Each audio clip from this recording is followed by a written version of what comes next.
Shabbat Shalom everyone. As you can see, I'm not in the old Yemenite village. I'm not in Malei HaZeitim or one of the buildings in the old city. I'm here in the office of Ateret Cohanim. Although in the background is the whole of the Yemenite village overlooking Ir David and the Temple Mount. It's a special week this week. It's my Bar Mitzvah Parasha VaEtchanan, and you have so much to talk about. Between the Aseret HaDibrot and Shema Yisrael that exist in the Parasha, with your children and grandchildren, no end. But there's a few other lines that I love. First of all, we've got the V'nishmatem or the Nafshtechem. A person should be very careful what he does, not to put himself or other people in danger. I think they use this line in relation to maybe bungee jumping for those who shouldn't maybe be doing it, or driving like a wild, crazy person on the roads. V'nishmatem.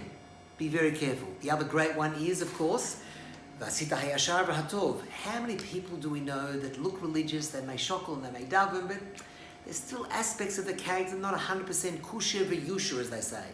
Have to be very careful.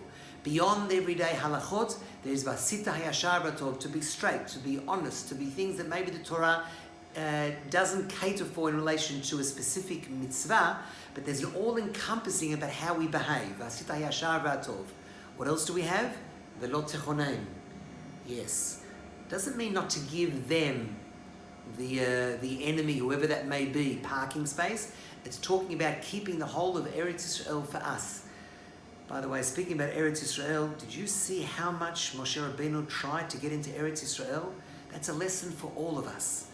That no matter where we are in the world, this is the place we should be. He begged to come in and he wasn't able to. Today, he can get on a plane with nefesh b'nefesh, without nefesh b'nefesh, but come home. To be here in Eretz Yisrael, it doesn't matter which city you're in, although Yerushalayim is very special.